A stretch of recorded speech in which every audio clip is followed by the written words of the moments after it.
Shalom, salam sukacita. Renungan malam seiman yang ditulis oleh Dr. Kathleen Lee Wijaya Kuntaraf dan Pendeta Dr. Jonathan Kuntaraf. Judul renungan malam pada malam hari ini adalah Teman Abadi. Demikian juga Roh membantu kita dalam kelemahan kita, sebab kita tahu bagaimana sebenarnya harus berdoa. Tetapi Roh sendiri berdoa untuk kita kepada Allah dengan keluhan-keluhan yang tidak terucapkan. Dan Allah yang menyelidiki hati nurani mengetahui maksud Roh itu, yaitu bahwa Ia sesuai dengan kehendak Allah berdoa untuk orang-orang kudus. Roma 8 ayat 26 dan 27. Ayat inti ini jelas menyebutkan bahwa Roh Kristus tinggal di dalam Anda.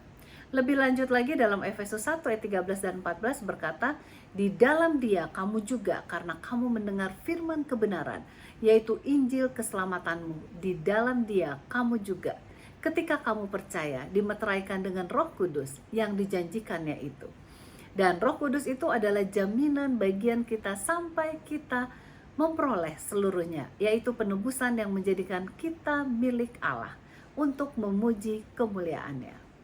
Jadi jelaslah, dengan berdiamnya Roh Kudus dalam kehidupan kita, maka persahabatan dengan Tuhan telah tersedia lebih dalam daripada yang dapat Anda bayangkan. Tuhan rindu menghabiskan waktu bersama Anda seperti seorang teman. Ia rindu agar Anda dapat mengetahui bagaimana perasaannya dan apa yang menurut Tuhan itu terbaik bagi Anda. Tuhan mau agar Anda itu mengerti bagaimana hati Bapa Surgawi itu untuk Anda. Kitab suci mengajarkan kita banyak tentang karakter dari Roh Suci.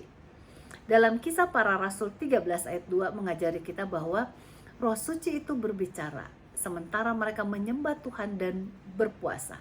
Roh Kudus berkata, khususkan bagiku Barnabas dan Saulus untuk pekerjaan yang untuknya aku telah memanggil mereka. Dalam Efesus 4 ayat 30 kita belajar bahwa Roh Kudus memiliki emosi seperti kesedihan. Dan jangan mendukakan Roh Kudus Allah yang olehnya kamu dimeteraikan untuk hari penebusan. Ayat inti di atas jelas mengatakan bahwa Roh Kudus adalah penolong kita dan berdoa untuk kita. Demikian juga Roh membantu kita dalam kelemahan kita. Sebab kita tidak tahu bagaimana sebenarnya harus berdoa.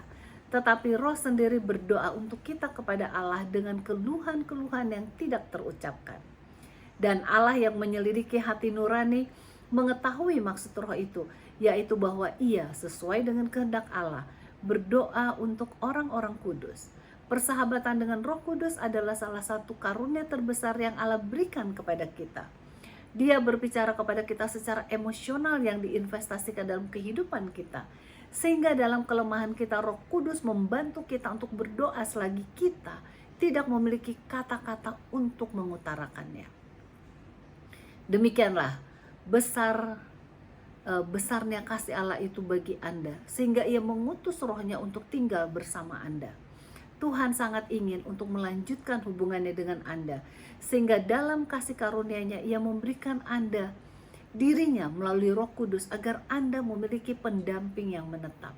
Namun karakteristik penting lainnya dari Roh Kudus adalah bahwa Ia tidak mau memaksakan hubungannya dengan Anda. Roh Kudus berbicara bila Anda mau mendengarkannya. Roh Kudus akan memberikan Anda wahyu ketika Anda membuka pikiran Anda untuk menerimanya. Roh Kudus mau menuntun Anda saat Anda meminta bimbingannya. Roh Kudus memiliki kekuatan yang luar biasa, akan tetapi pada saat yang sama memiliki kelembutan dan kerendahan hati yang luar biasa.